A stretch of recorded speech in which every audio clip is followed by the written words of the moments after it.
Thomas's branch line is important, and so is Edward's. But their track and bridges are not so strong as those on the main line. So Topham Hatt does not allow the heavier mainline engines like Gordon to run on them. But one day, the way Gordon was talking, you would have thought Sir Topham Hatt had given this order for quite another reason. "It's not fair," grumbled Gordon. "What isn't fair?" asked Edward. "Letting branch line diesels pull main line trains." "Never mind, Gordon. I'm sure Boco will let you pull his freight cars sometimes." Gordon spluttered.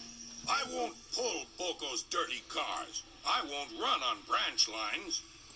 "Why not? It would be a nice change." "Sir Topham Hatt would never approve," huffed Gordon. "Branch lines are vulgar." Gordon puffed away. Edward chuckled and followed him to the station. Every evening, the two engines pull two fast trains from the station. Gordon always leaves first with an express for the main line. Edward follows 5 minutes later with his train for the branch line.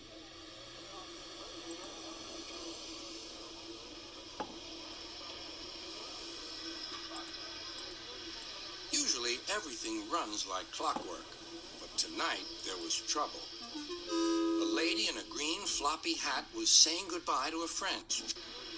Usually, everything runs like clockwork, but tonight there was trouble. A lady in a green floppy hat was saying goodbye to a friend.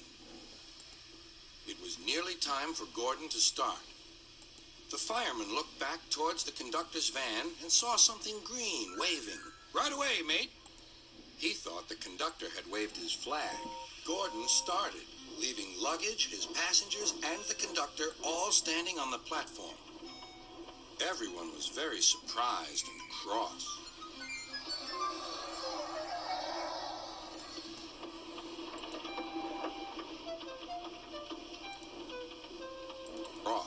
On the platform. Everyone was very surprised and cross.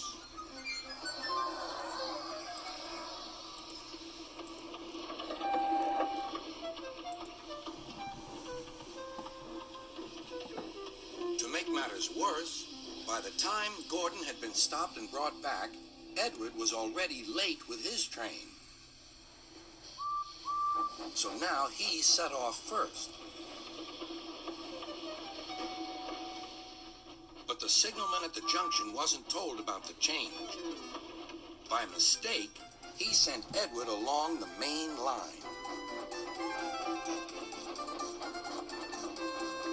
Gordon was sent along the branch and arrived cold and cross on one of the sidings near the...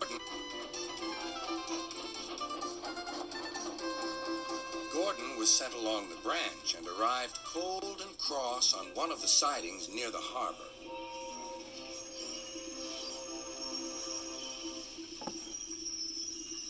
Next morning, Bill and Ben peeped into the yard. There were no cars for them, but they didn't mind that. Teasing Gordon would be much better fun. "What's that?" asked Bill. "Shh," whispered Ben. "It's Gordon." "It looks like Gordon, but it can't be. Gordon never comes on the branch lines. He thinks them vulgar." Gordon pretends. "It looks like Gordon, but it can't be. Gordon never comes on the branch lines. He thinks them vulgar." Gordon pretended he hadn't heard them. "If it isn't Gordon," said Ben, "it's just a pile of old iron, which we'd better take to the scrapyard." "No, Bill, this lot's useless for scrap. We'll take it to the harbor and dump it in the sea." Gordon was alarmed. "I am Gordon. Stop! Stop!" When Boco suddenly arrived, Gordon thought him the most beautiful sight he had ever seen. "Boco, my dear engine, save me!" Boco quickly sized up the situation and threatened to take away the cars he had brought for Bill and Ben. This made the twins behave at once. Gordon thought Boco was wonderful. "Those little demons, how do you do it?" Ah, well, this made the twins behave at once. Gordon thought Boco was wonderful. Those little demons? How do you do it? Ah, well, said Boco, it's just a knack. Gordon still believes that Boco saved his life, but we know the twins were only teasing, don't we?